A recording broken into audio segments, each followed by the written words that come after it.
Bonjour et bienvenue dans En Intervalle, le podcast sur l'animation sous toutes ses formes, présenté par le Calvin Ball Consortium. Je suis Simon Eyus et avec moi Alexandre Caoudal. Salut! Aujourd'hui, on passe en mode enquêteur et on vous donne notre avis sur le Festival du film d'animation de 2026. Le Festival national d'animation de 2026 est donc le festival organisé depuis 32 éditions par l'AFCA, l'Association française du cinéma d'animation. C'est bien ça, Alexandre ?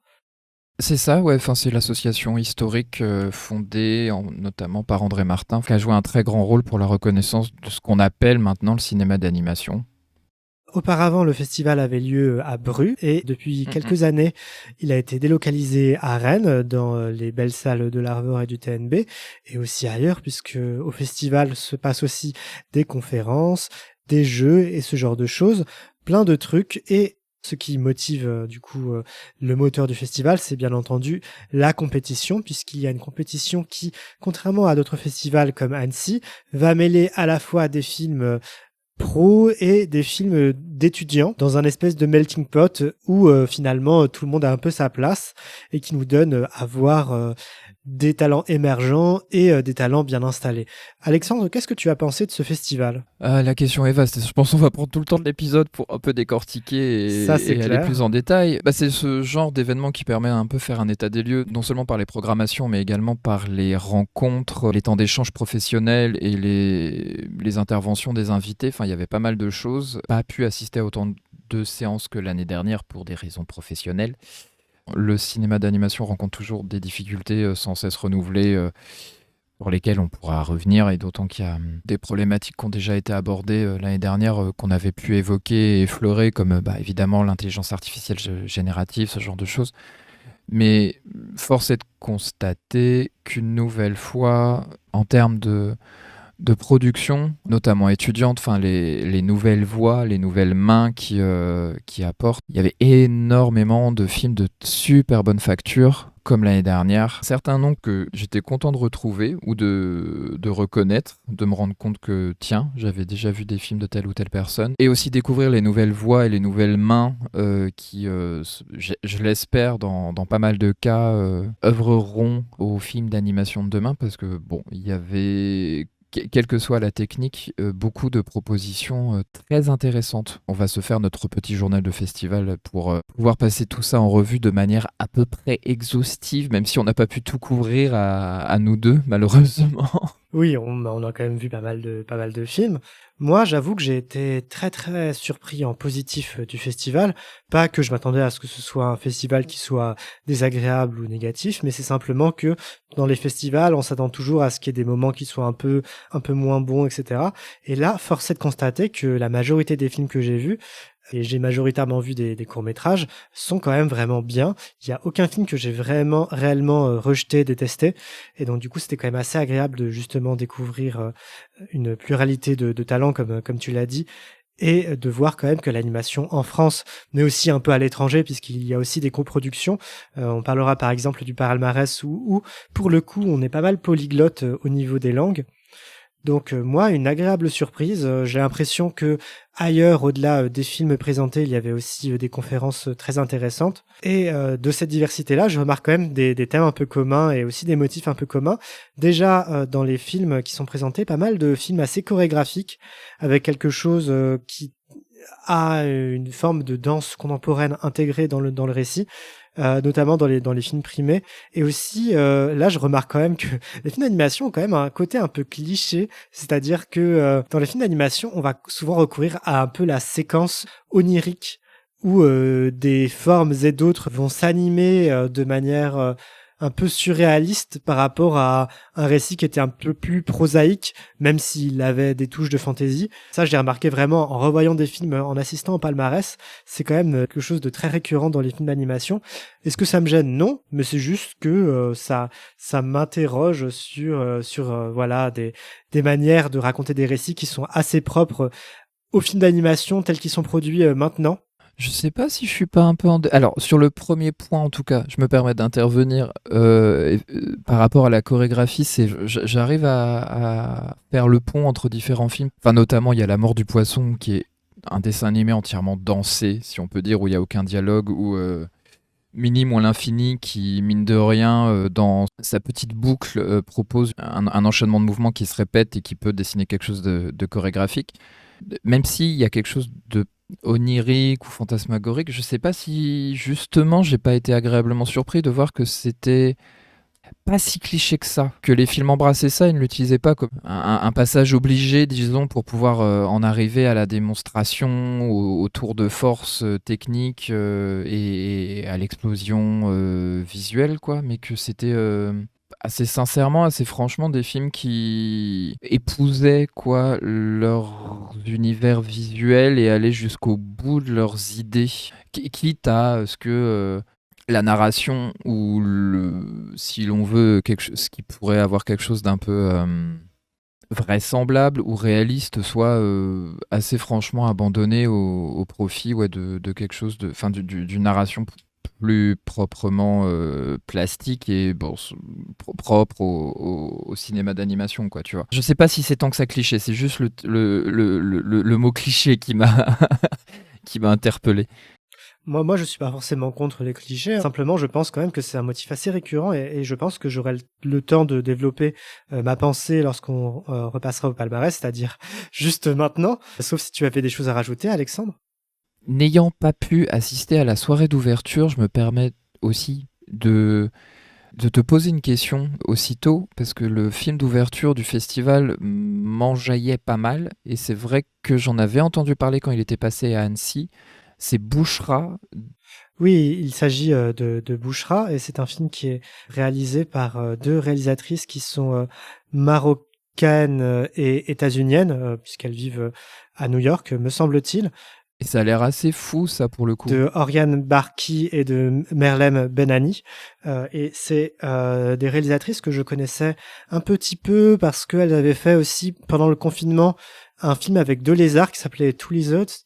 Bouchra, c'est un film qui est très intéressant, c'est que ça va reprendre un peu des récits intimes qu'on peut avoir pas mal dans la bande dessinée, notamment un récit de coming out. En réalité, c'est un récit de coming out et qui va le réadapter d'une manière qui est assez étonnante pour de l'animation, c'est-à-dire que déjà, on va pas assister au coming out, on va assister aux années qui vont suivre le coming out. C'est quelque chose comme 6, 7, 8 ans après le coming out.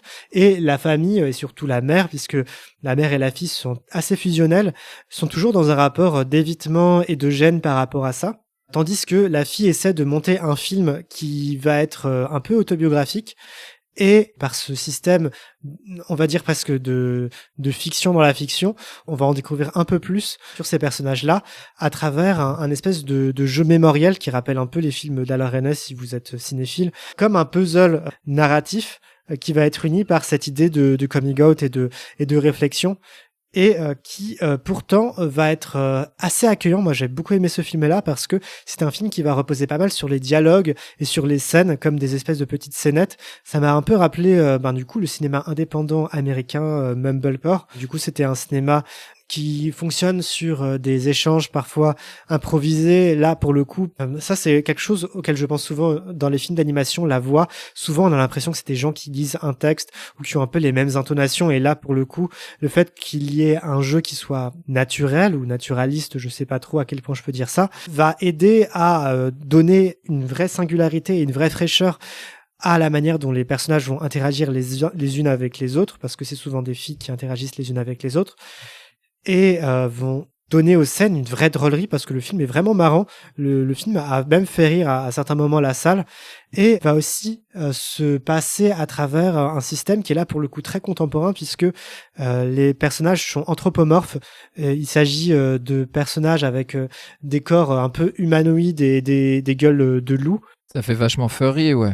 Enfin, en tout cas, on est sur de la 3D un peu furry. Enfin, ça m'étonnait, et c'est ce qui me rendait très curieux, de voir utiliser ce genre d'iconographie. Ça a l'air bien branché sur, entre guillemets, la culture Internet, ou des choses qui on peut considérer impropres, ou tu vois, enfin, bon, avec tout l'aura et la réputation que peut avoir la culture et la communauté furry, ce genre de choses. Tu profites à tout ce récit, à tout ou disons à l'intérêt que le film peut avoir pour l'intimité, pour les dialogues, pour ce genre de choses. Enfin, tu faisais un parallèle avec le Mumblecore, ce genre de choses. Et c'est étonnant aussi de voir un parti pris visuel aussi marqué. Je suis étonné de voir que l'histoire semble aussi commune, aussi ennuyée au contraire, mais que ça s'attarde sur quelque chose de plus émotif, que ça aille chercher quelque chose de touchant, alors que voilà, t'es dans quelque chose qui tout de suite frappe un peu, quoi. Moi, je pense qu'il s'agit vraiment d'une manière de montrer un geste d'artiste qui correspond à une époque, c'est-à-dire, je pense que c'est des réalisatrices qui ont grandi aussi avec la culture internet. Tout du moins, c'est vraiment l'impression que me donne le film, et j'ai l'impression qu'il s'agit aussi d'une manière à la fois de montrer un intérêt pour une esthétique qui leur tient à cœur, et également de mettre à distance un récit, de l'illustrer. Et donc du coup, ma référence à la bande dessinée n'était pas innocente. J'ai vraiment l'impression que c'est une manière de s'emparer d'une histoire et de la montrer de manière assez proche, un peu naturaliste, mais en même temps d'y intégrer une touche artistique personnelle qui témoigne, je pense, d'un goût particulier qui correspondrait à une manière très très naturelle de voir les choses. Et si je mentionne le naturel, c'est-à-dire que c'est un film qui va se passer entre New York et le Maroc. Je sais plus quelle ville ça doit être. Je crois que c'est Casablanca, mais j'ai pas envie de dire de bêtises. Ce qui m'a vraiment surpris, c'est que comme certains films Mumblecore, en réalité, l'espace existe un petit peu, mais on ne s'y attarde pas comme certains films vont montrer des sortes de plans d'ensemble un peu contemplatifs ou un peu touristique, carte postale. Là, on va être dans quelque chose qui va être très très proche des personnages, comme si le lieu qu'elle fréquentait était des lieux habituels pour elle, qui ne méritaient pas à ce qu'on ait un plan d'illustration un peu illustratif pour les personnages. Et donc du coup, j'ai vraiment l'impression que c'est sur ce double tableau que vise le film, c'est-à-dire à la fois quelque chose de stylisé pour pouvoir permettre d'exposer des fantasmes, et parce que le film a des scènes sexuelles assez étonnantes, enfin surtout sur grand écran, tu t'attends pas à voir ce genre d'esthétique en Dolby Surround, quoi. Bon bref. Genre explicite, tu veux dire? Assez explicite, ouais. Alors, on n'est pas dans de l'obscur film porno source filmmaker trouvé sur Pornhub, mais on est quand même sur des scènes qui vont montrer du désir. Okay. Je pense que ce désir-là, en réalité, il est pas là pour être dans la pornographie, mais au contraire, il va être là pour trouver des moyens détournés d'exposer des choses qui font partie de la vie de ces personnages-là, mais qui sont quand même des choses avec lesquelles on est dans de la pure intimité. Et donc, du coup, je pense que c'est aussi pour pouvoir montrer visuellement cette intimité-là que ces scènes-là existent. Après, je sais pas. Ça, c'est quelque chose que j'aimerais bien interroger les réalisatrices pour savoir quels sont leur but avec cette esthétique-là, etc. Moi, tout ce que je peux dire de manière sûre, c'est que moi, j'ai adoré ce film-là. J'ai trouvé ça assez touchant. Et franchement, pour un film d'animation, je trouve que c'est quelque chose d'assez culotté et d'assez jamais vu. Parce qu'on a beaucoup vu des films autobiographiques à la Persepolis, ou je pense à Flea, le documentaire en animation, qui sont plus là pour être des sortes de récits édifiants, pour montrer que, grosso modo, voilà comment ça se passe dans ces sociétés-là, etc. Là, j'ai l'impression que ce film-là est plutôt dans une démarche assez intimiste, quelque chose de l'ordre de l'autofiction presque, j'ai envie de dire, alors que je pense pas qu'il s'agisse d'une autobiographie. Il y a sans doute des éléments autobiographiques, mais Bouchra n'est pas le nom d'une des réalisatrices, par exemple. Quoi qu'il en soit, j'ai l'impression de voir quelque chose qui va montrer une histoire et quelque chose de l'ordre de la représentation, de l'ordre du sujet de société, et de le montrer comme quelque chose qui n'est pas que de l'histoire et qui est aussi du vécu. Et donc du coup, moi, ça m'a vraiment fait du bien de voir ça en animation. Tout en utilisant une imagerie qui peut être associée à un fétiche, c'est quand même vachement surprenant. Ouais, moi, ça me. C'est ça. Je me répète, ça me rend vachement curieux. D'utiliser quelque chose qui peut être très directement associé, comme tu le disais, parce que je n'osais pas aller sur ce terrain-là, mais peut être associé à de la pornographie. Ou en tout cas, quand tu découvres ce genre de corps hybride, etc., tu te dis, oh là, ça va glisser, ça va être un peu gênant. Et manifestement, ça a l'air d'être être pesé, on va dire, d'y aller avec finesse, justement sur des questions, comme tu disais, d'intimité, de vécu, etc. Bah, comme je l'ai dit, ça a l'air d'être une super surprise. Les scènes sont assez explicites sans être de la pornographie, mais je pense vraiment qu'il y a une sorte de manière de réorganiser le réel à travers justement ces personnages. Et je pense que, alors là pour le coup, je sais pas à quel point les réalisatrices sont dans la communauté Fury, donc du coup j'ai pas envie de dire des choses par rapport à ça, mais je pense que c'est au moins en termes d'utilisation Internet, quelque chose d'assez pertinent, puisque moi je vois aussi cette manière-là esthétique de voir les choses comme une sorte de manière de composer un personnage et des personnalités qui peuvent être liées aussi à un vécu personnel de personnes qui peuvent avoir ces personnages en avatar ou ce genre de choses. Et donc j'ai vraiment l'impression que ça part aussi d'une utilisation, je pense, assez fine des réseaux qui correspond aussi à la manière dont nous, en tant que génération fin milléniale, Gen Z, là c'est plutôt vraiment millénial de ce que j'ai pu comprendre de l'âge des réalisatrices, correspond aussi à une utilisation d'Internet qui est assez fine en réalité dans la manière dont ça va intégrer nos imaginaires.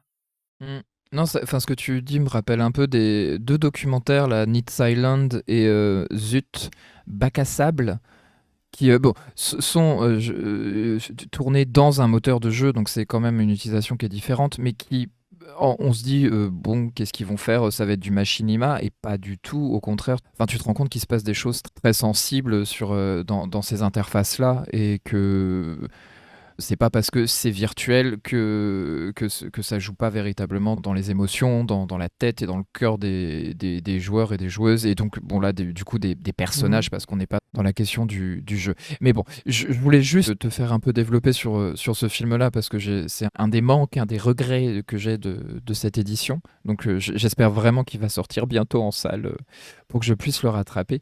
Mais on peut passer au palmarès qui, franchement, est assez alléchant, encore une fois, cette année. Effectivement. Je comptais commencer par les films qu'on n'a pas vus. Donc là, par exemple, il y a eu tous les coups de cœur pour des sélections, notamment de films qu'on n'a pas forcément observés. Je comptais aussi parler du prix André Martin pour un long métrage, pour le film Amélie et la métaphysique des tubes, qui est un film que tous les deux on n'a pas vu en tout cas à ma grande honte. C'est dommage parce que j'en ai entendu beaucoup de bien des animateurs qui partageaient des choses autour de ce film-là. J'ai l'impression que c'est un film qui a enthousiasmé beaucoup de monde, avec le film Arco aussi l'année dernière que j'ai pas vu non plus. Bon bref, c'est un peu la honte ce podcast. Ça pour le coup j'ai pu le voir. Ouais. Arnaud Toulon, le compositeur du film, était d'ailleurs présent sur l'édition du festival. Il me semble une autre personne de l'équipe était d'ailleurs là. Mais oui, non, ça, Arco, ça n'a plus rien à prouver en termes de qualité, je trouve. Je suis assez... Faut pas que je me lance sur Arco, sinon je vais en parler trop longuement. Mais ouais, ça faisait plaisir de le voir présenter sur le festival. Mais c'est vrai que les échos répétés à propos d'Amélie et la métaphysique des tubes me font revoir mon a priori que j'ai pu avoir sur ce film. Enfin, plus sur Amélie Nothomb, qui est pas une autre que je porte forcément au nu, que j'ai beaucoup lu dans le passé, soyons honnêtes, mais à force d'en entendre du bien, je me dis qu'il faudrait pas que je rate quelque chose quand même. Dans tous les cas, la bande-annonce est quand même assez belle. Moi, ça me donne quand même envie d'y jeter un œil. Pour passer aux films qui ont été primés dans les courts-métrages, puisque ça, moi, j'ai pu tout voir. Alexandre aussi, je crois. Moi aussi. Très bien. Oui, moi aussi, ouais. D'ailleurs, je remercie l'équipe de programmation qui m'a permis de compléter mon journal de festival, dans lequel j'avais quelques trous. Mais non, du coup, on a pu tout voir, et le Grand Prix pour un court-métrage professionnel a été attribué pour le film Sous ma fenêtre la boue de Violette Delvoye. Assez surprenamment, c'est un film, je parlais un peu de clichés avec des scènes de fantaisie, etc. Et ça, c'est un film qui en a pas vraiment, en fait. C'est un film qui est assez étrange. Non, pas du tout. Et qui rejoint un peu ce que l'on a pu dire sur Bouchra, c'est-à-dire que c'est un film qui est assez réaliste, c'est-à-dire que en réalité c'est un film qu'on pourrait très bien envisager en réalisation en prise de vue réelle. Néanmoins, je c'est pas au discrédit du film, je trouve que l'animation telle qu'elle a été employée correspond très bien à ce que fait le film. C'est l'histoire d'une adolescente qui converse avec l'une de ses mamans, puisque elle est fille de deux mamans. Et l'une de ses mamans est à l'hôpital psychiatrique, tandis que l'autre s'est remis avec un mec. et on va suivre cette jeune fille qui va un peu maugréer dans sa chambre tout en observant l'extérieur avec des petits événements qui se passent. Moi, j'ai trouvé que c'était un film qui était assez efficace en termes de temporalité, qui, à travers l'expression de ses personnages, qui est très très vive, je pense que c'est à ce niveau-là que l'animation se justifie, si ce n'est que l'animation à se justifier, moi je pense pas, mais dans tous les cas, je trouve que l'animation est assez efficace pour laisser passer l'émotion des personnages. Néanmoins, on peut se poser la question, voilà, de tous les films qui ont été primés, c'est le film qui est le plus réaliste, qui a été récompensé. Qu'est-ce que tu en penses, Alexandre?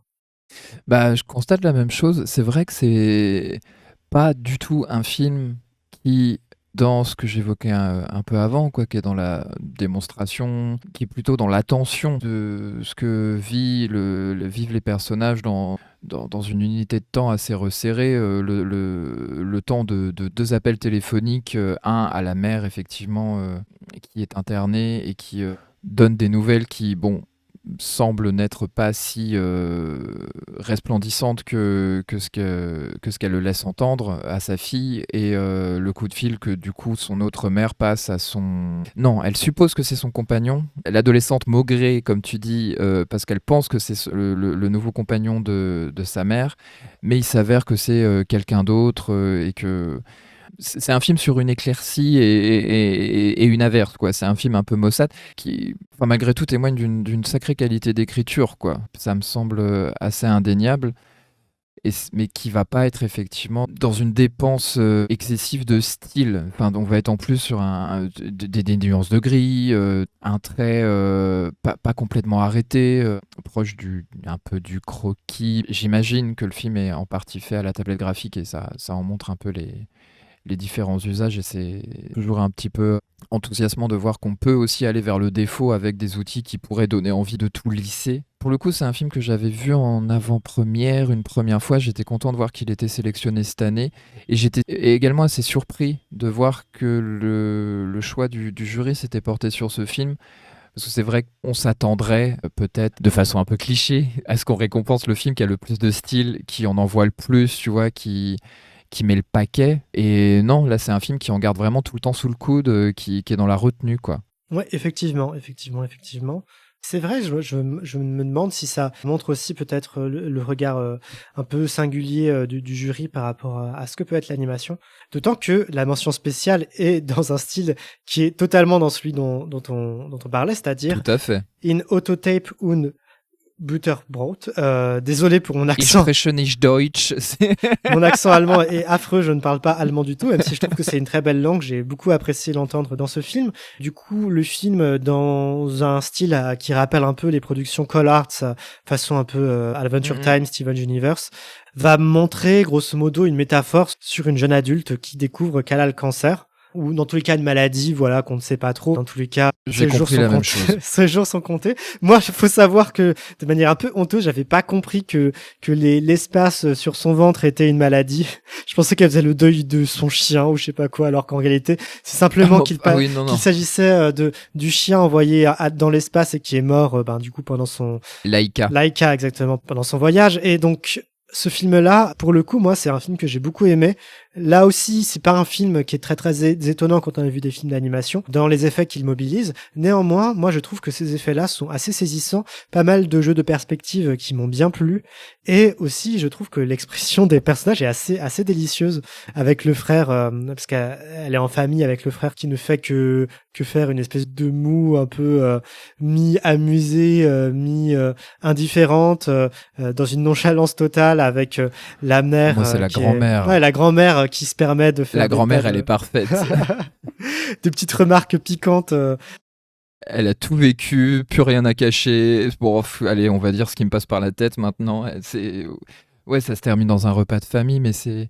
Le début m'avait pas mal impressionné avec cette animation un peu cosmique avec des motifs assez simples, des petits cercles, des étoiles, des éclats, pas mal d'effets. Enfin, ça me rappelait beaucoup Oscar Fischinger, les premiers animateurs un peu d'avant-garde, ouais. Mais malheureusement, je crois que je suis un peu passé à côté du film, moi. Enfin, même si je suis obligé d'admettre que j'ai trouvé le film très beau, enfin très, très joli plastiquement, je lui trouve pas vraiment les mêmes qualités d'écriture, on va dire, que Sous ma fenêtre la boue. Toute cette constellation de motifs et de mettre en lien le récit, faire résonner en tout cas la découverte de sa maladie, le diagnostic avec donc l'histoire de Laïka, donc cette chienne envoyée par l'URSS dans une capsule, vérifier si on peut envoyer des êtres vivants dans l'espace. Enfin, je connais assez mal l'histoire des astronautes, tout ça, mais même si c'est assez touchant quand même, je veux dire, notamment, je veux pas non plus tout dévoiler du film, mais il y a des scènes assez touchantes avec la chienne, justement dans ce versant un peu onirique que tu évoquais en introduction.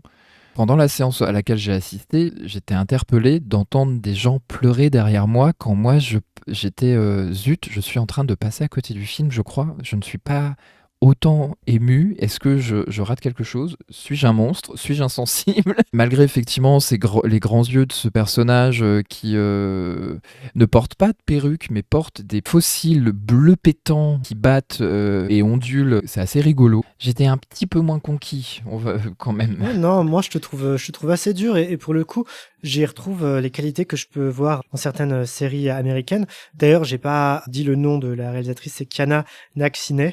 J'espère que je l'ai bien prononcé, je pense que non, c'est pas grave. Je trouve que le film, justement par ses touches très marquées en termes de design, en fait, il arrive à créer une famille immédiatement attachante et je pense que c'est ça qui a vraiment marché sur moi, c'est-à-dire que c'est ce mélange entre quelque chose de graphiquement assez poussé et je pense que c'est dans cette manière en réalité d'illustrer les envolées un peu lyriques et fantasmatiques que l'animation et les films tirent leur épingle du jeu, puisqu'en réalité elle est différente dans la majorité des films. Et là, j'ai vraiment bien aimé aussi que ça s'ancre aussi presque comme justement ces espaces-là comme le marqueur d'une époque, puisque les personnages sont dans les années 90 et l'espace tel qu'il est représenté rappelle aussi les motifs qu'on pouvait avoir dans les publicités ou dans les génériques de séries comme Sauvé par le Gong qu'il pouvait y avoir à l'époque. Du coup, il y a quand même quelque chose d'assez cohérent et d'assez beau dans ce film-là que je trouve assez efficace. Bon, ça a pas plu à tout le monde. Au moins une personne sur deux aura aimé ici. Histoire quand même que j'ai pas l'air de trop bouder mon plaisir. Je dois reconnaître que tout le passage du repas de famille est très amusant. Enfin, il y a ce truc très authentique où on sent vraiment on va pas interroger les interactions, quoi. Ça a pas l'air fabriqué, ça a pas l'air de reposer sur des échafaudages trop artificiels, tu vois. Mais il y a un autre film qui vient un peu après où je trouve les interactions familiales un peu plus. Enfin, ça m'a plus touché, mais c'est peut-être. Enfin bon, on y arrivera. J'ai peur de savoir duquel il s'agit. Alors, pour le Grand Prix. Tu sais très bien. Pour le Grand Prix du court-métrage étudiant, pour moi, ça a été un peu une surprise. C'est Minuit moins la Fili de Baptiste Ratajski. J'espère que je le prononce bien là, si je suis pas très sûr. Qui est une production de l'école La Poudrière.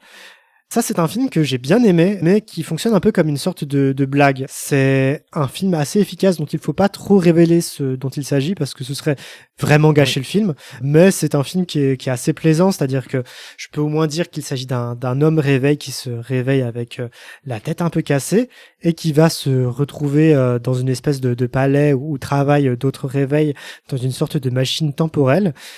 Qu'est-ce qui va se passer? On ne sait pas trop. Dans tous les cas, c'est un film qui, au moins graphiquement, est aussi assez saisissant, n'est-ce pas, Alexandre?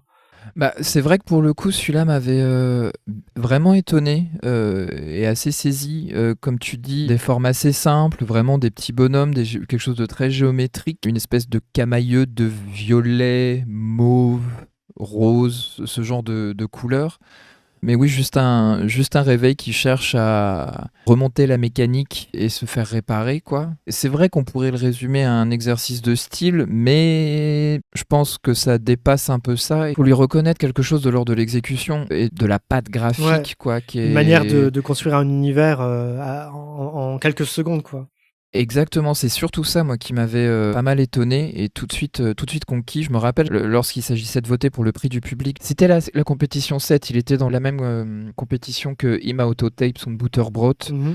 J'ai hésité parce qu'il a quelque chose de très attachant. Ici, ça rend curieux. Il y a un film, enfin, je t'en parlais juste avant l'émission, qui s'appelle Black Sheep Boy, qui était sorti en 2020, qui je trouve est assez proche visuellement de James Mole, M-O-2-L-E, où on est en plus pas très éloigné sur tant graphiquement que sur la construction du récit. Des formes simples, quelque chose qui pourrait sortir d'un illustré jeunesse aussi, quelque part. Ouais, complètement. Mais il y a une cohésion, quoi, je sais pas. Et dans mon souvenir, la musique m'avait pas mal plu aussi. Très chouette, très chouette. Effectivement, là, j'étais étonné. J'aurais pas pensé de la même manière que Sous ma fenêtre la boue que le jury accorde son prix à celui-ci. Parce que je me serais attendu à ce que ce soit quelque chose de plus attendu, plus conventionnel peut-être, oui, mais j'étais content de voir que c'était des voix un peu exceptionnelles, si l'on veut, un peu particulières, quoi, qui récoltent les prix. Ça faisait plaisir. Effectivement, donc je peux quand même citer, parce que tu disais que ce soit des voix particulières qui aient eu les prix. Pour les courts-métrages étudiants, je pense qu'on peut vraiment dire ça, puisque la mention spéciale pour un court-métrage d'étudiant a été donnée par un autre de tes chouchous, Alexandre, Agathe doit partir, oui. de Dylan Hall et Maya Matar, produit à l'Atelier de Sèvres. Et pour aussi citer le prix SACD pour un court-métrage étudiant, il y a aussi Zootrope de Lena Martinez. Oui. C'est un film qui a été produit... C'est l'École nationale supérieure des arts décoratifs. C'est ça. Donc 2 films qui sont d'un style très différent. Agathe doit partir est dans une veine là aussi un peu farcesque, assez vulgaire, mais très plaisante, parce que là aussi les dialogues diffèrent vraiment des dialogues d'animation tels qu'on en a l'habitude, un peu pincés, pas très naturels. Et là on a l'impression d'être dans une scène avec presque théâtrale, avec 2 vieilles mémées qui se prennent pas le bec. Pas 2 vieilles mémées, une femme qui va rendre visite à sa mère. Et on se rend compte que peut-être que sa mère est pas tout à fait seule chez elle et qu'elle s'occupe. Oui. Parce qu'elle veut pas s'ennuyer. Et ça commence de façon... Dans les dialogues, c'est très vulgaire. Effectivement, je pense que j'ai rarement entendu de putain, merde, fait chier et de ce genre d'interjection. Du coup, au bout d'un moment, on commence à rigoler parce qu'on se dit, mais purée, le film n'a pas de complexe. Ils y sont pas allés de main morte, on va dire, sur les dialogues. Et du coup, on a l'impression effectivement que c'est très spontané et que toutes les fâcheries, comme d'habitude, les non-dits qu'il peut y avoir entre une mère et sa fille, la fille s'inquiète de savoir sa mère seule chez elle et voudrait qu'elle soit envoyée dans une EHPAD, si je me rappelle bien. Ça commence par dépioter des chats morts, ou c'est un renard, je me rappelle plus au début. Un renard mort trouvé sur le pas de la porte de la grand-mère, c'était bien ça ? On va dire que ça devient très vite très gore. Le motif de la viande est quand même assez présent dans ce film-là. Et animé aussi, je crois qu'on l'a pas encore précisé, animé en volume. Ce sont des marionnettes, ce sont des pantins. Et je dois dire, assez rugueux, on dirait taillé dans du bois, quoi. Ça va pas dans la joliesse. C'est peut-être mon côté, effectivement, un peu tordu, que ça vient titiller, mais je suis très client de ce genre d'humour un peu sanglant, qui n'y va pas avec le dos de la cuillère. Et je trouvais les interactions entre la mère et la fille très touchantes pour le coup. In fine, moi le dernier plan, je sais plus ce que dit la grand-mère à la toute fin, quelque chose de il y a pas de mal à se faire du bien, ou elle balance un truc de ce genre, mais des barres de rire. Faut pas gâcher, il me semble que c'est le dernier. Faut pas gâcher. On ne dira pas pourquoi elle dit ça. Faut pas gâcher une bonne grosse dose de pragmatisme. Comme ça, tu vois. Mais comme la grand-mère dans Imoto Tapes und Butterbrot, c'est ce genre de choses. C'est pour ça que j'adore les personnes âgées. Écoute, qu'est-ce qu'on va... Il n'y a plus de chichi à faire, quoi. On a passé l'âge, ça me ravit. Mais ça, oui, effectivement, c'est le film que j'évoquais un peu plus tôt. Ça m'a fait beaucoup rire. Et pour le coup, Zootrope, donc du coup, Lena Martinez a quand même une démarche qui est un peu plus auteur, on va dire, puisque ça va être l'exploration d'un zoo, plus particulièrement de la cage de loups blancs, il me semble. Et on va aussi observer du coup dans ce zoo comment ces animaux vivent en fonction du regard de la personne qui les observe, avec une méthode, là pour le coup, on est dans de l'animation traditionnelle, mais la manière dont s'enchaînent les plans est loin de l'être. En réalité, on va être comme, je dirais presque quelque chose de l'ordre du diaporama dans la manière dont il est storyboardé, mais qui aurait des transitions qui sont complètement étranges, comme des nappes de couleurs qui viennent plier et sortir du cadre, ou alors dans le plan le plus impressionnant, et le film a été présenté dans une séance enfant de manière assez amusante. Il y a une séquence où on voit un loup qui regarde un mouton, et le mouton apparaît au loup d'abord avec les organes qui sont à l'intérieur de lui avant d'être le mouton pleinement construit tel qu'on peut en voir. Et les enfants, quand ils ont vu ça, ils se sont dit « Ah !» C'était très très drôle. Donc c'est un film qui fonctionne plutôt sur une sorte d'impression laissée par une visite au zoo, et notamment aux évolutions qui se fait dans ce zoo-là, plutôt qu'un film narratif, etc., et que je trouve assez efficace à ce niveau-là. Je me rappelle plus, il y avait eu un autre film déjà l'année dernière qui m'avait beaucoup étonné, qui venait de l'école des arts décoratifs.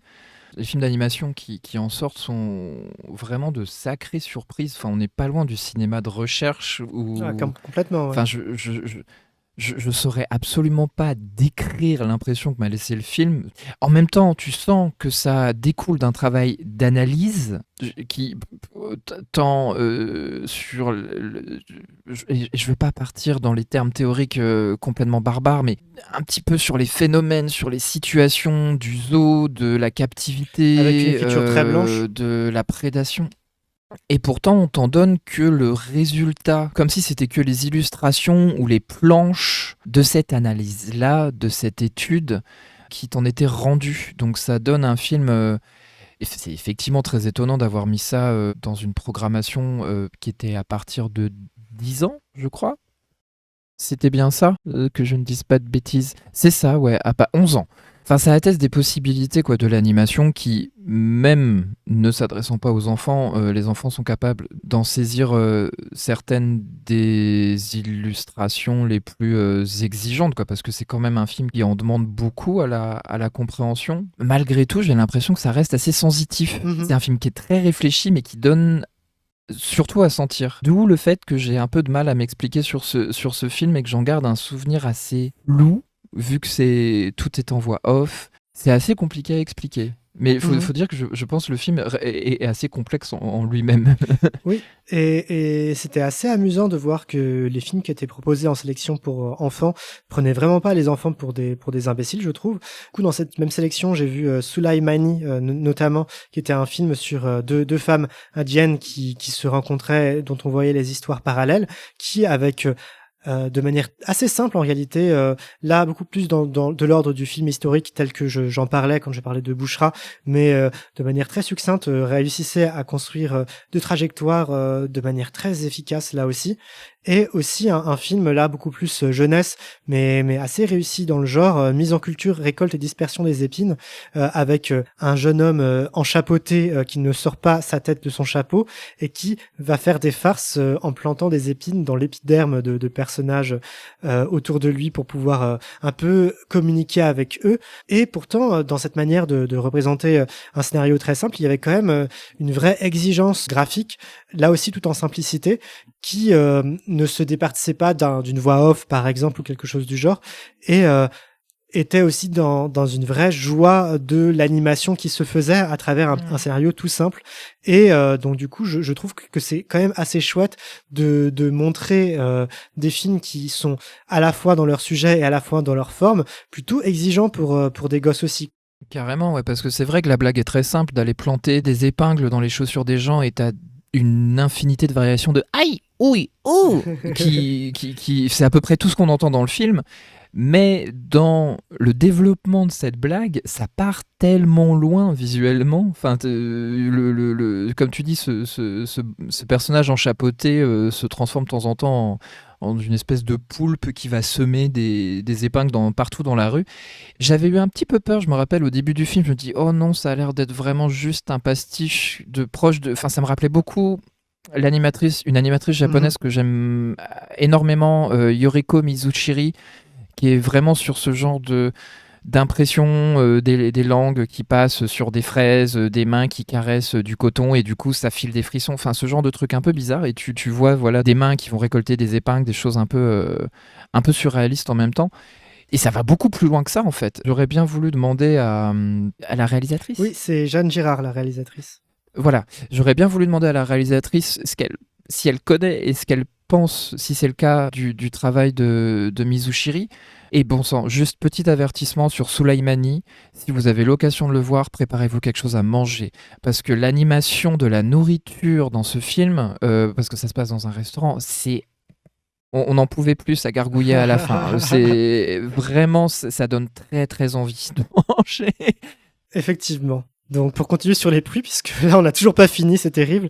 Le prix du public pour un court-métrage en compétition va à Quelqu'un de spécial, qui est effectivement un film très très efficace là aussi, de Alice Gervais. Faut savoir que ce film-là, c'est un peu une bête de festival. J'ai un peu vu le nombre de prix qu'il avait et c'est vraiment une radia. Ce film a un énorme succès. Ok. Et ça m'étonne vraiment pas du tout, puisque c'est un film sur... qui m'a rappelé un peu la bande dessinée Voleuse de Lucie Brion, qui est une bande dessinée que j'aime beaucoup. Donc c'est un personnage c'est une femme du coup qui match avec une autre femme sur Tinder. Tender. Sur Tinder. Sur le Tinder libre de droit, bref. Et cette femme-là parle vietnamien. Sauf que elle ne parle pas vietnamien. Alors, elle est certes vietnamienne d'origine. Dans tous les cas, elle a des origines vietnamiennes, mais elle ne parle pas la langue. Mais elle n'est pas locutrice. Et donc, du coup, avant sa rencontre, elle va devoir apprendre Manu Militari, le vietnamien, très rapidement. Je dirais que c'est un film dont on voit un peu la provenance estudiantine. Ça vient de l'ENSAD. Mais le scénario, il est vraiment très, très mignon, très, très efficace. Je pense que c'est l'efficacité du scénario et de la manière de le mettre en scène très très vive, très rapide, avec pas mal de gags qui m'ont vraiment fait sourire et rire, qui fait que le film a autant de succès auprès du public. Ah non, c'est vraiment choupi. C'est vraiment choupi. Puis ça va utiliser les bulles, ça va utiliser tout ce qui peut être possible de faire avec l'interface des applications de chat, de SMS, etc. quoi. Et c'est pareil, une belle crise de rire sur la dernière photo que lui envoie sa pote qui lui dit « Mais vas-y, fonce, va au rendez-vous, tu peux tout gagner, meuf !» Et elle lui envoie une react à la fin qui m'a... Bref, c'est... Non, c'était vraiment tout mignon comme film. Bah oui, non, c'est parfait. C'est vraiment super mignon comme film. Mm-hmm. Ça m'étonne pas que ça arrive que ça conquille un peu pareil le public assez facilement, ou même les jurys d'ailleurs. Et clairement, moi déjà, je voulais aussi dire que la manière dont on montre l'utilisation des technologies est très très fine en fait. Elle correspond vraiment à une sorte de surplus d'onglets qu'on ouvrirait et qui est bien représenté dans le chaos narratif. Donc je trouve que c'est quand même cool qu'au bout de 20 ans d'internet, plus de 20 ans d'internet démocratisé, on arrive à représenter une utilisation qui s'approche des sensations qu'on a à l'utilisation des technologies, même si en animation ça a peut-être été plus rapide qu'en prise de vue réelle. Et oui, moi je serais pas contre revoir un petit film d'Alice Gervais, quoi, une petite série, quelque chose du genre, parce que c'était quand même très efficace comme écriture. Oh ouais, une série, ce serait ouf. Oh, ça c'est Oh, Let's Go Girl, ce serait ouf. Let's Go Girl, et Let's Go aussi la réalisatrice du prix Alice Guy, FNFA 2026, qui couronne donc du coup le projet d'une cinéaste. Il s'agit d'une fugue de Agnès Patron. Donc là, c'est une production professionnelle. Et je crois que c'est ton petit coup de cœur, Alexandre. Oui, bah faut dire que de toute façon, il était dans la compétition 10 Allô Maman Bobo, qui m'a mis en PLS. Je suis sorti de là, j'avais un peu les yeux mouillés. C'était cool, ça faisait du bien, ça faisait chaud au cœur. Il y avait Sous ma fenêtre la boue, d'ailleurs, dans la même compétition. C'était un peu la séance lacrymale, on va dire. C'est notamment en défense de ce film que je t'ai dit que cliché pour les scènes d'onirisme, je suis pas d'accord. Parce que pour la chorégraphie, il y a les deux quand même. Hein. Pour la chorégraphie, on est en plein dedans. Parce que c'est un film assez abstrait, on peut dire, dans sa narration sur une petite sœur et son grand frère. Et on comprend assez vite que malheureusement, le grand frère ne peut pas grandir avec la petite fille, quoi, qu'ils vont se perdre de vue. Et tout se passe dans un espace boisé, un peu au crépuscule. Tout se perd dans des nappes de gouache qui viennent avaler les personnages, les réunir, ils s'enlacent, puis on se rend compte qu'il y en a qui vont grandir, mais peut-être pas le bon. Bref, j'ai peut-être un peu trop relate, étant moi-même un grand frère d'une petite sœur, mais ça m'a follement touché et j'étais très content de me rendre compte que c'était la réalisatrice d'un film que j'avais vu, que j'avais déjà beaucoup apprécié, qui s'appelle L'heure de l'ours. J'espère qu'au moment où cet épisode est posté, il est toujours disponible sur arte.tv ou quelque part, parce que c'est aussi un super beau film sur qu'est-ce que c'est pour un enfant de voir un autre adulte entrer dans son foyer, et tu as le même traitement très abstrait, encore une fois, très sensible de ce qu'il peut y avoir dans l'affect, quoi, de son sujet, de son personnage central. Quand la démonstration de style est vraiment là pour servir l'écriture, quoi. Je trouvais que c'était vraiment d'une facture assez folle.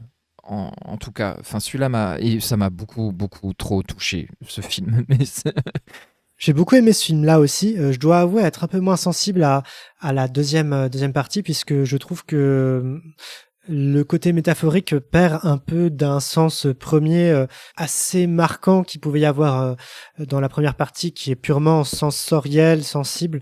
Donc du coup, avec un frère qui va souffler dans les cheveux de sa sœur, etc., qui vont aller se perdre dans la forêt à moitié nus, comme vraiment le reste de jeux d'enfants. Et ensuite, on rentre dans quelque chose qui va être de l'ordre de l'allégorique du souvenir, de la perte, etc., comme tu l'as dit.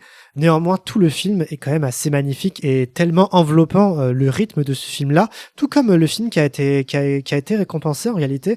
C'est chouette aussi de voir des films d'animation qui osent la lenteur, puisque ça crée des effets de style et de mouvement qui se distinguent assez immédiatement en fait des autres films qui sont présentés. Donc à ce niveau-là, c'est quand même une vraie réussite, ce film. Et gros big up à la musique de Pierre Oberkamp. Moi, j'en peux plus.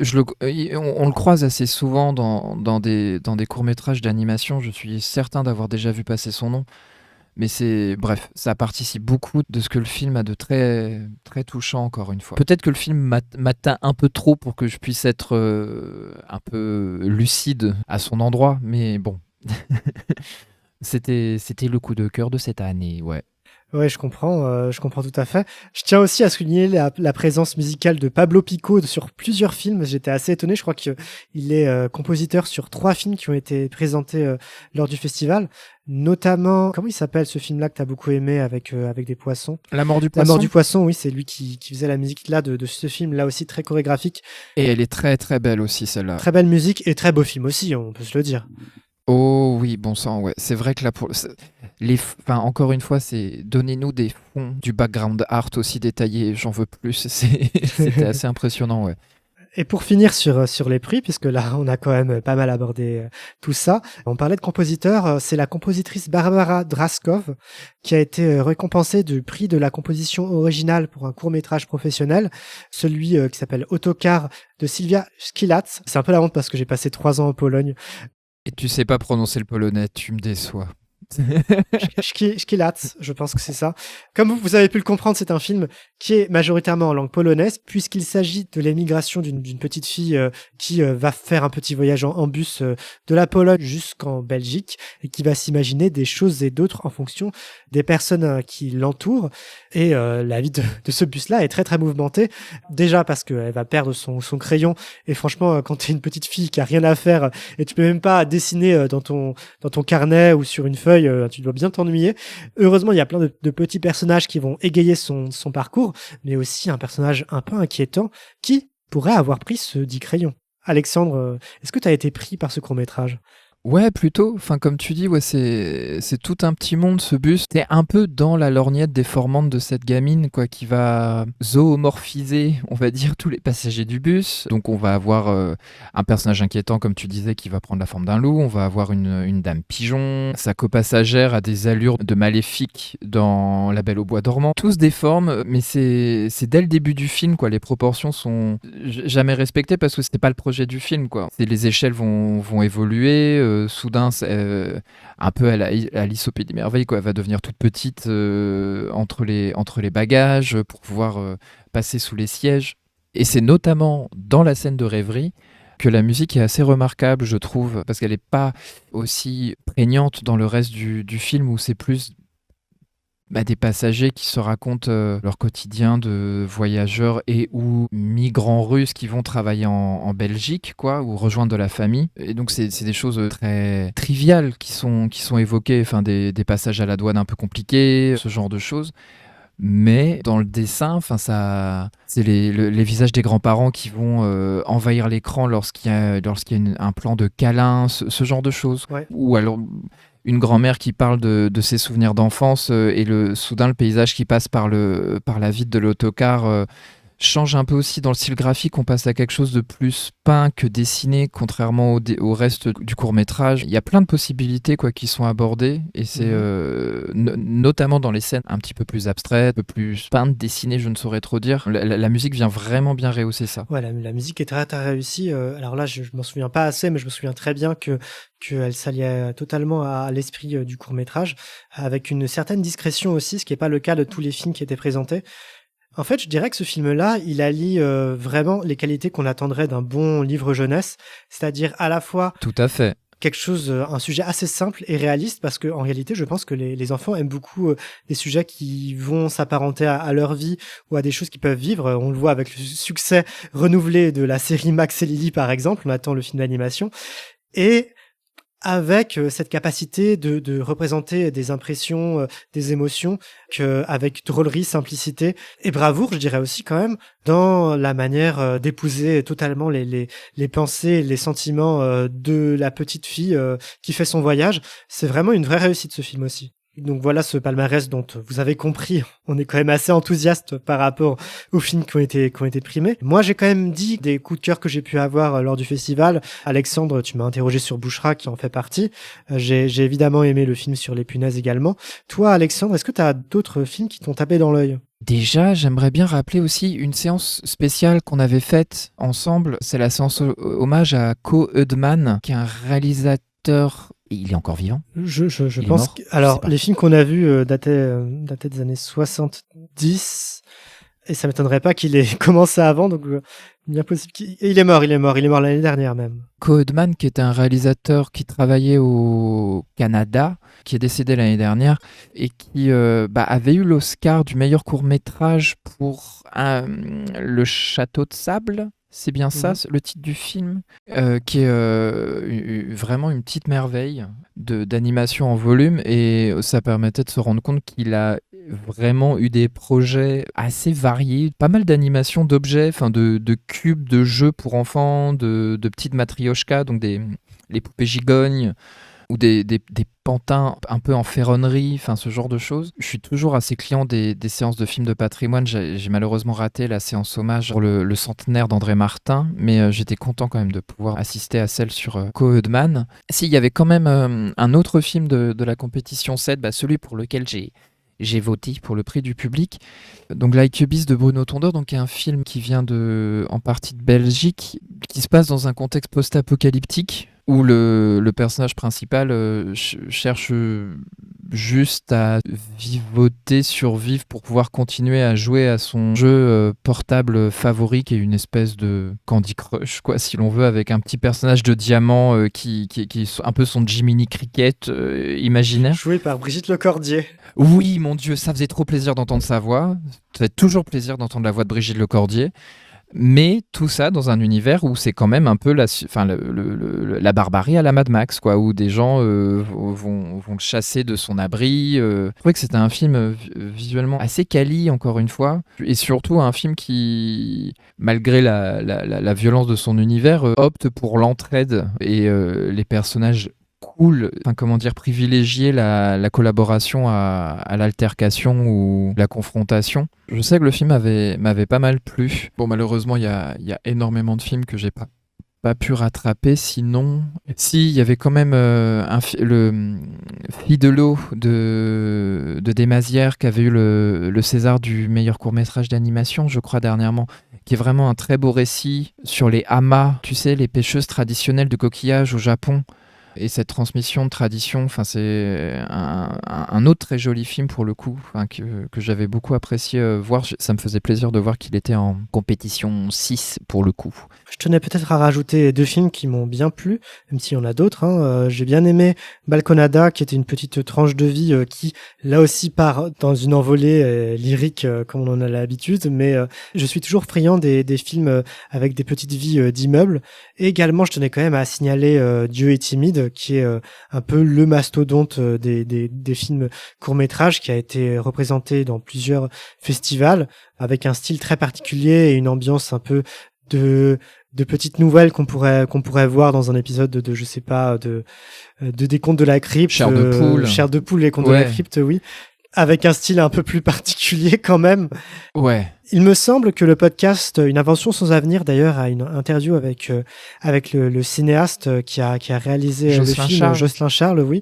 Donc, si vous voulez en apprendre plus sur ce film-là, qui il me semble aussi est disponible sur Canal, le site de Canal+, vous pouvez peut-être vous diriger là-dedans. Mais sinon, je dirais que globalement, mon coup de cœur, c'est quand même ce festival-là qui était très très réussi. Donc, merci à toute l'organisation du festival pour ce moment-là. Oui, j'avoue, encore une fois, tous nos remerciements pour le soin apporté à la programmation et également à l'accueil de la presse, si l'on peut dire. Merci encore pour les invitations. Je te propose qu'on passe aux recommandations. Le système de recommandation, vous le connaissez très bien si vous êtes des habitués. Sinon, sachez que l'on recommande à chaque fin de podcast une œuvre, une série, un film, un livre ou une sortie, un événement qui nous a bien plu. Alexandre, qu'est-ce qui serait ton coup de cœur ? J'en ai 2 dernièrement. Je suis allé voir hier Walkabout de Nicholas Rugg, qui est un film anglais mais tourné en Australie, sorti en 71. Une jeune fille de 16 ans et son petit frère de 6 ans. Enfin bon, l'actrice a 16 ans, je crois que le personnage est un peu plus jeune, mais qui se perdent dans le bush australien à la suite, c'est pas très réjouissant, mais d'une tentative de meurtre se solde par un suicide de leur père, qui les emmenait dans le désert pour en finir. Il faut savoir que le walkabout, question du titre, la randonnée en français, c'est un rite initiatique aborigène où les jeunes doivent s'isoler dans le désert et survivre en allant d'un point d'eau à un autre, en affrontant aussi les espèces sauvages qu'ils doivent chasser, avec lesquelles ils doivent se nourrir, etc. Et tout ça, notamment en retenant toute la tradition orale que se transmettent les tribus. Donc ça se passe au nord de l'Australie, dans des régions pas très loin d'Adélaïde, même si les enfants sont vraiment très isolés. Et il rencontre justement un jeune homme, un adolescent, qui est en train de faire son walkabout. Et c'est un film vraiment sidérant en tout point. Ça faisait longtemps que j'avais pas autant halluciné devant un film, autant perdu mes repères. Il y a des effets de montage, des effets de lentilles, quelque chose de très psychédélique, un peu Nouvelle Hollywood, si l'on veut, où on n'a pas l'impression que les personnages sont perdus, on a l'impression qu'ils sont en promenade et où ils se laissent aller. Et à un moment, on a l'impression que le petit frère précède la grande sœur. Le plan suivant, on se rend compte que c'est peut-être l'inverse. Sur un plan, on a l'impression qu'ils sont dans une forêt avant de se rendre compte que non, ce sont de petits branchages plantés dans le sable. Le film a vraiment quelque chose d'assez époustouflant en termes d'à quel point ça m'a dérouté tout du long, à quel point je savais plus tellement où j'en étais, ni dans le film, ni dans ma vie, quoi. Enfin, bref, c'était vraiment une super surprise. Alexandre. C'est bon, j'ai atterri depuis, mais franchement, il m'a fallu une petite zone de décompression. Enfin, j'étais très surpris. Ça faisait longtemps qu'un film n'avait pas fait cet effet-là, mais c'était vraiment bien. Et sinon, big up à Camille, si des fois elle écoute l'émission, parce que c'est un cadeau d'une amie. J'ai pu commencer à lire une BD, Marly ou la neige en été, de Emmanuel Entame, édité aux éditions Réalistes, qui est... Je dois à peine être au premier tiers, mais c'est super beau. On est sur un conte, si l'on veut. Ça va paraître très bizarre quand je vais essayer de le résumer. Mais donc, un bébé locomotive qui est élevé par 3 petits lutins qui vivent dans un grand hangar comme de gare type un peu début de l'ère industrielle, dans un monde où il y a aussi des marraines bonnes fées et des grandes patronnes aux allures, encore une fois, de maléfiques dans La Belle au bois dormant. Et ça emprunte pas mal à ces différentes choses dans un style qui reprend tout ce qu'il peut y avoir de mieux chez Winsor McCay en termes de découpage des planches, avec certaines doubles pages qui vont être diachroniques, où on va avoir tout le déroulé d'une action qui va se décomposer, des cases qui vont communiquer entre elles. Enfin, c'est vraiment ravissant dans le style. Et bref, je suis en train de le lire, donc je peux pas tellement en dire plus. J'en suis pas arrivé à la fin. J'ai découvert Emmanuel Entame via Instagram. Ses posts m'aguichaient le regard fortement et je suis ravi de voir que en format BD, je retrouve le même plaisir, quoi. Voilà. Ma recommandation, c'est un film que j'ai vu il y a pas longtemps, qui s'appelle Dog Movie, d'un réalisateur américain qui s'appelle Henry Hanson. Je parlais de Mumblecore, donc du cinéma indépendant très très fauché. Et là, pour le coup, on est clairement dans cette idée-là. C'est un film un peu étrange en termes de sujet, vraiment un peu fauché. Faut pas être contre des regards caméra, mais c'est vraiment un film que j'ai beaucoup aimé, ne serait-ce que parce qu'il traite d'un sujet que je connais de manière un peu intime, c'est-à-dire que c'est l'histoire d'un couple qui est obligé d'héberger un individu. Ils sont tous un peu queer, donc notamment la personne qui est hébergée est non binaire, mais c'est quelqu'un d'un peu un peu nuisant, honnêtement. C'est quelqu'un qui va se coucher à poil dans le canapé sans se revêtir avant de revenir, qui va pas travailler, qui passe ses journées à fumer un joint, et le couple à côté essaye un peu de lui dire que elle abuse un peu quand même, mais cette personne-là va continuer à faire le slacker total, à vraiment passer sa vie à ne rien faire, tandis qu'arrive inopinément un chien qui a le même nom que cette personne qui est hébergée par ce couple. Et donc c'est un film qui parle de manière assez intéressante de la précarité à travers l'œil un peu bienveillant de ceux qui seraient ses amis, mais qui se rendraient compte que en réalité, si rien ne change en fait, eh bien ça va juste envenimer leur relation. Et à ce niveau-là, je trouve que le film il arrive à saisir une réalité que j'avais pas vraiment vue dans d'autres films avant, qui je trouve correspond bien à l'éthos que pouvait avoir le Mumblecore. Donc du coup, c'est vrai qu'il y a peu de gens, je pense, qui écoutent le podcast, qui connaissent le Mumblecore, mais voilà, c'était des films qui étaient très très fauchés et qui essayaient de saisir une réalité de personnes un peu classe moyenne et leur manière d'agir, voilà, souvent après être diplômés. Et ben là, c'est la même chose, mais dans un cadre vraiment beaucoup plus marginal, ce qui fait que le film a quand même le mérite de montrer cette marginalité-là, qui n'est vraiment pas montrée à l'écran en réalité. Donc du coup, rien que pour ce côté de représentation, même si je trouve que le film a d'autres qualités au-delà de la représentation, il est vraiment rigolo. C'est un film que j'ai trouvé amusant et aussi un peu gênant pour des raisons simplement que la situation est un peu gênante, leurs dialogues sont un peu gênants. Pour ce morceau de réalité qui est pas vraiment représenté à l'écran de manière générale, je trouve que le film mérite vraiment d'être vu, et en plus il fait moins d'1 heure, donc que demande le peuple? Il est disponible à la location sur Vimeo, si ça vous intéresse. Go watchlist. Donc cet épisode dans l'intervalle est terminé. Comme je l'ai dit précédemment, il est réalisé dans le cadre du Calvin Ball Consortium, qui héberge de nombreux autres podcasts qui valent le coup d'être écoutés. Si vous appréciez notre travail ou le travail du Calvin Ball, je vous invite à donner au Patreon du Calvin Ball Consortium. Vous pouvez également rejoindre le Discord du Calvin Ball, où il y a un petit onglet en intervalle où vous pouvez poser vos questions par rapport au podcast, réagir aux épisodes ou simplement discuter de sujets divers et variés dans les différents canaux qui existent, notamment d'animation. Ça nous ferait plaisir, par exemple, si vous avez vu un des films qui est évoqué dans le podcast ou un autre film d'animation, qu'on en parle sur le Discord.